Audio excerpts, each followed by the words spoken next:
Bread is a staple food prepared mainly from a dough of flour, water and other ingredients, usually by baking. Throughout history, it has been a prominent type of food in larger parts of the world, but more so here in Nigeria, where it is one of the most affordable yet expensive foods in recent times. Hello and welcome to Showcase. I'm Nafisa Abdul Al. In today's episode, we meet with a female baker by the name of Balu Mahdi, who specializes in making different kinds of bread.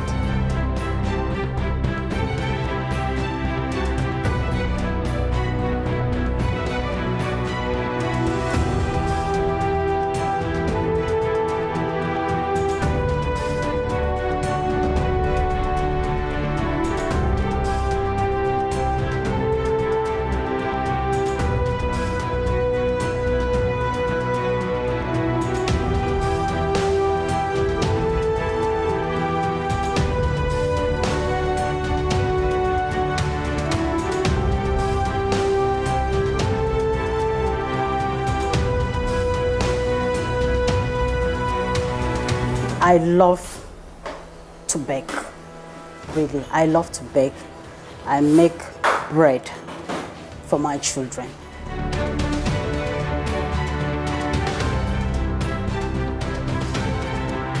My name is Balu Mahdi, Alibe. I am a manager here in Lariski Bakeries and Confectionery. I am a mother, I'm a wife. It's just out of passion. It's just out of passion because as a mother, I'm always in the kitchen making pastries and baking for my kids. So later on, we started like, okay, since at least everything is evolving now, why don't we go and make this passion of ours into a business? And that is how the Lariski Bakery came into being. We started 1st of June, this 2021. That is when we started. But the idea has been for long, and then it took us for like a year to put things into place before it actualized into a bakery. It is a very, very profitable business, it is. It depends on how the market is. You know, in everything, some days you get a good market, and then some days the markets are not very encouraging. What inspired me into bakery is that I love to bake. Really, I love to bake. I make bread for my children. They love it. And then sometimes you go out to the market and then you buy things. And then you come and then you don't get the feel, you understand? You don't get the feel that you want in a bread. So I was like, since I can do it, why don't I put it into a business, just form a business out of it, and then do it the way I want it to be, the taste, the quality, and everything. So that was how I started. That was really what gave me. So, and people love it. People come here, people commend it. And it gives me joy to see that, yes, what I put it into business, what I do, people love it and people commend it every now and then.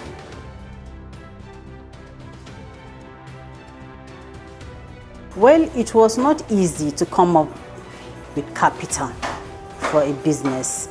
But then what we did is that we pulled out our resources together, and then at least it's not a big place. The little we have, that was what we put to buying the materials, the machines and everything. It is a wonderful experience, but then it's not an easy one. You know, the factor, market factor, how prices are fluctuating in the market, how things are not easy. And then whenever you go to the markets, what you bought yesterday is not the same price as what you will buy today.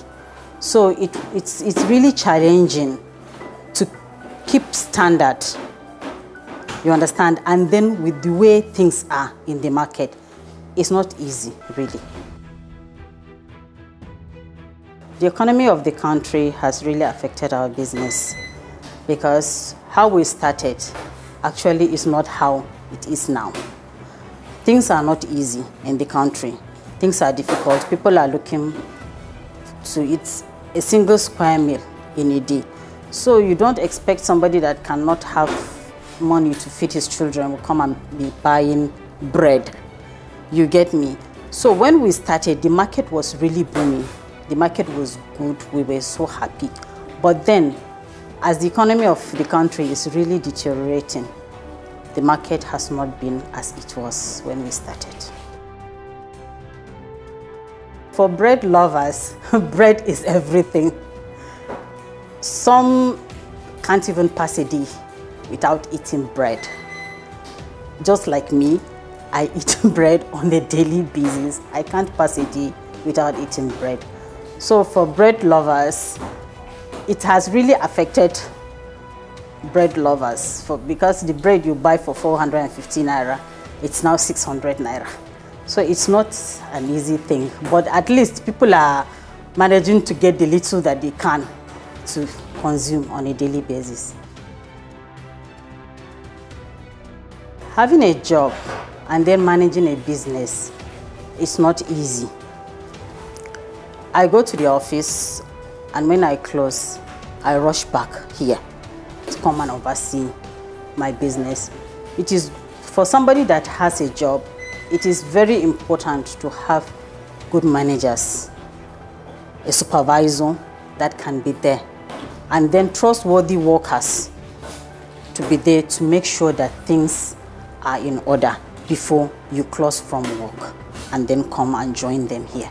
So it's not easy, but then at least I'm so happy that the people I work with are trustworthy people that I can rely on anytime. They give me a call, I give them instructions, and everything works according to the way I want.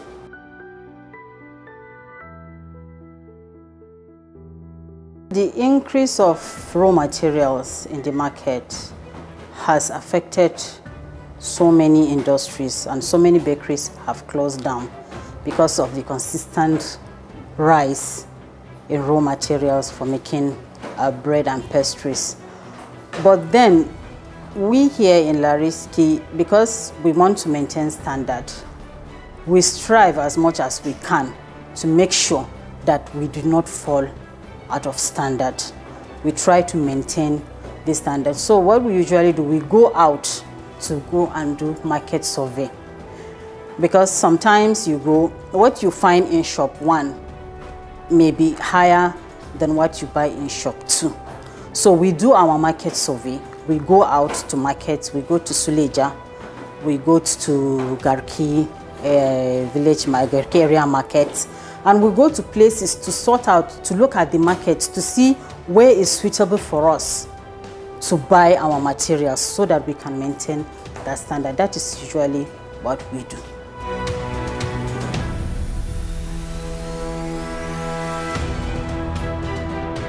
You're still watching Showcase. We'll be going on a short break, and when we return, we'll get on the streets to find out how residents are coping with the increment in the price of bread. Stay with us.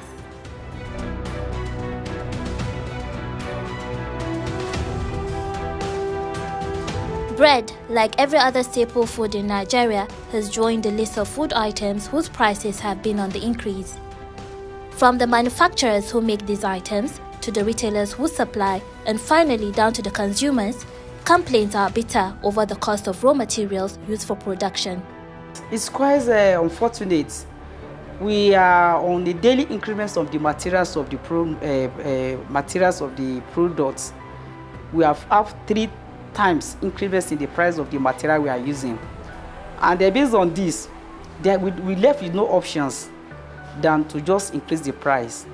We have been contending it to make maybe whether we are going to get better in the quite nearest futures, but it seems that it doesn't want to come down. We buy flour at the rate of 19,600, but today is 20,500 naira again. We don't know what is going to happen tomorrow. Meanwhile, some suppliers and consumers express the effects of the increment on their households and businesses. It has really affected the sales because once you go to distribute to sell your product and they find out that the price has increased, some customers will turn down. You know, they won't want to patronize again. They prefer to go for the lesser ones. They prefer to go for the cheaper products. And meanwhile, what's really brought to this increment is not really from the distributor himself. And it's as a result of the price increment in the raw materials. The bread affected me simply because if you go now and want to buy the bread, if you eat inside the bread, it will not be like maybe you eat bread because it's too small. That's not how they used to do the bread before. But the bread of 50 naira, 60 naira. Now the bread is 120, 100. By luck, say you will see 100 naira. Because if you want to go and buy now, they will say 120. You say no, this bread is too small for 120. I will give you 100 naira before they will accept. If not, they will not accept a bread 100 naira. I don't think it's all about government not being able to have a price control in the market. And as a result, it's affecting every sector down to the final consumer. If only government can implement a law that can have a price control in the market, I believe all those things will be solved, because most of the raw material they are using, most of them are being imported, and the custom charge, the duties are so high, and it's bouncing back to the final consumer. But if government can have a price control in the market, I believe all those things will be addressed. We accept it the way we see it, but it's not really funny at all. The bread we buy 700 now used to be 350, then it rose to 400, then 500, then 600. We go to the retailers, they said 700. They had no choice than to get it, but it's really affecting us. The current realities are forcing families into hunger, as average Nigerians who could afford to feed 3 times in a day are now struggling to feed twice or less due to the economic situation in the country. They urge the government to enforce price regulation of food items, as it is the only way to stall food price inflation in the country.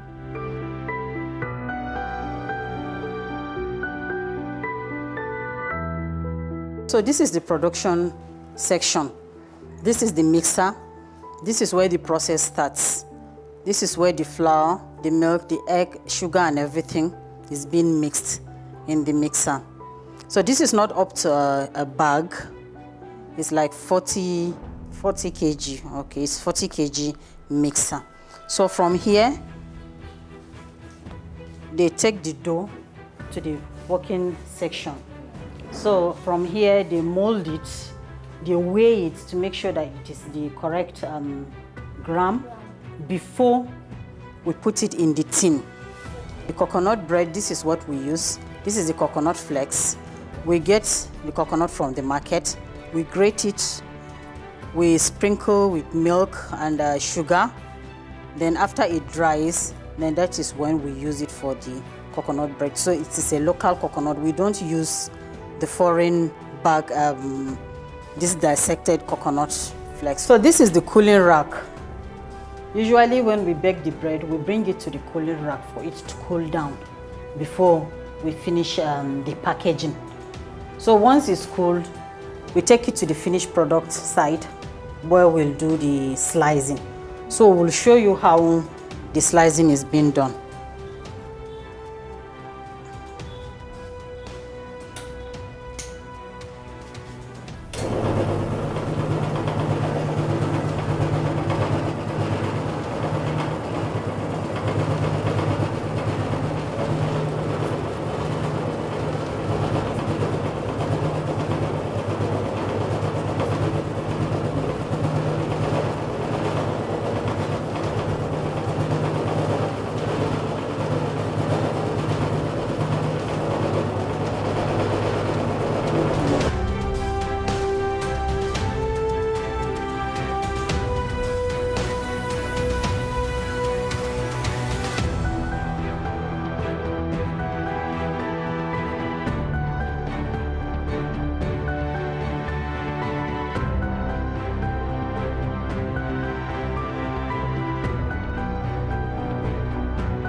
as a female entrepreneur, it's not, you know, the business world, as the saying goes, is a man's world. So you as a woman, when you step into this business, people will look down on you as in you cannot cope. You cannot cope with the way things are, the stress and so many things, the challenges. But then if you are determined to make things, you don't look back to see what people talk about or how people look at you. If you have a goal and you have a target, you just look at that goal and your target and just strive to go towards that. So that is my driving point. Well, as of now, we are only 4 staff for now. This is our starting point. It is not easy for somebody to, as you start business, to employ so many staff as much as 4, because it's just a new business coming up. But then, with the way market is, we were able to maintain our standard. We were able to pay with the proceed we get from the bread. We're able to pay. And then it gives me joy to see that I have employed youths, you understand, as in employees youths, to give them a sense of belonging where they come in, do their work, and then go. At the end of the month, they get their pay. So at least I have come into the business world, and at least I'm impacting on some other people's life by employing them and giving them a job. We have varieties of bread, and you know, everybody has his own taste of what he wants to get in a bread. Some have sweet tooth, and then some don't even like a sweet bread. So what we do is that we have different kind of bread that we serve out for our customers. Here in Lariski, we have we make coconut bread, we have milk bread, we have family bread, and then we do wheat bread for those people that love wheat. And then for the sweet tooth, the milk bread is there and the coconut bread is there, and then we have the family love. Whichever one you want, at least we can present it to you. We have them.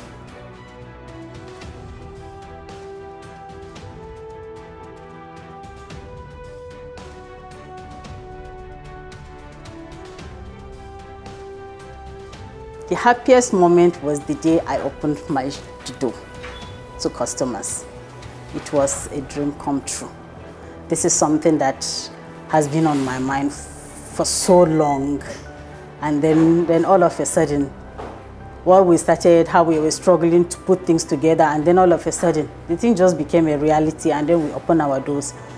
It was the happiest day of my life. The saddest day was the challenges we have with all these agencies that come. Tax force, developmental control, all these agencies that collect tax and so.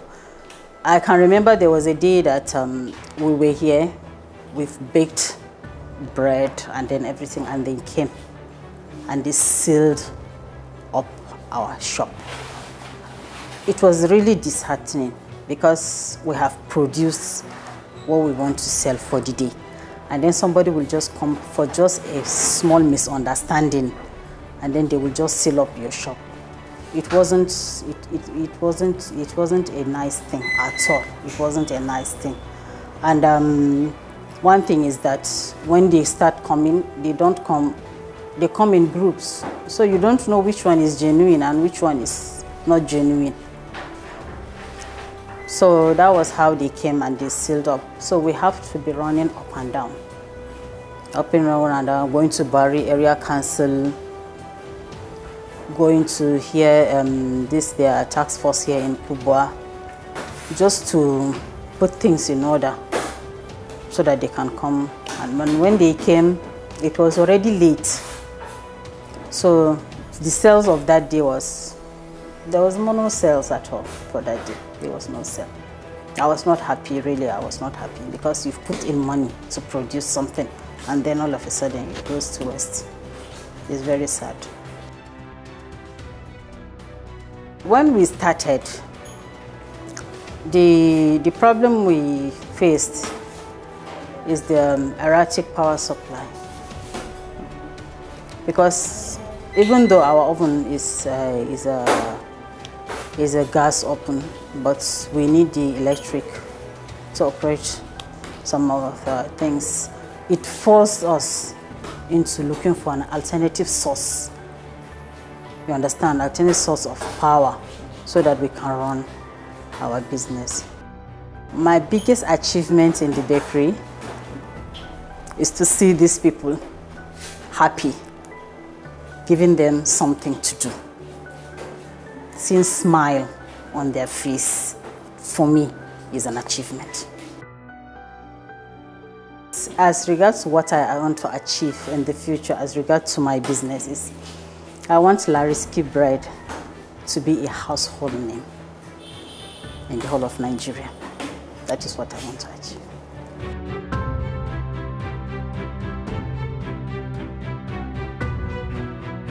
What inspired me to push on, despite the economic challenge of the economy, is the passion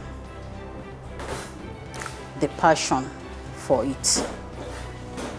To see that, yes, despite everything, we keep on moving.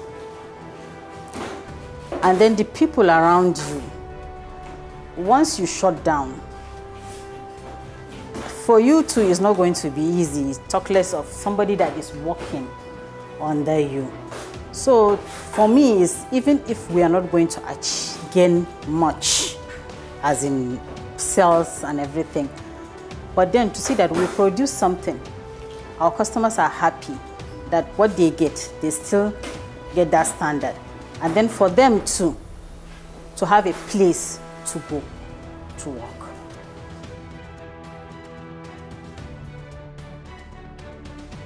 The government can make the life of entrepreneurs easier by regulating market prices.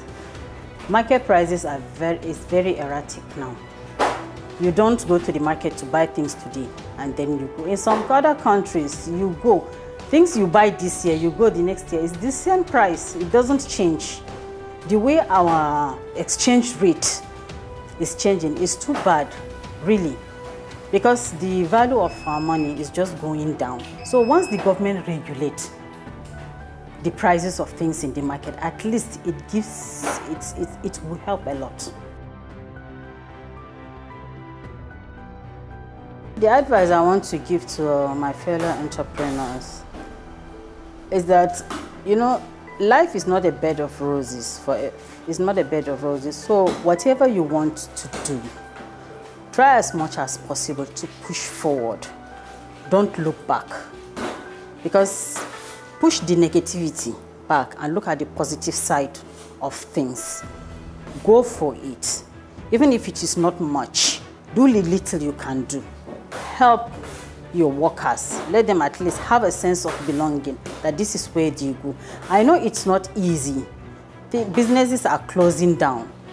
But then, if we all close down, then how are we going to, how are these boys and the little children that are under us, you understand? How are they going to face the challenges?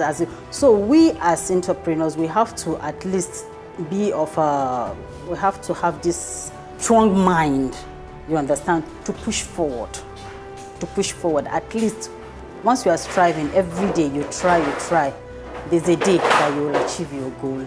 So my advice is we should just keep pushing forward.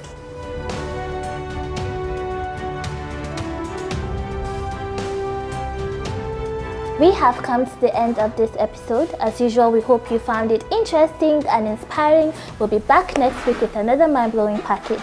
I'm Nafisa Abdul Al. Thank you for watching.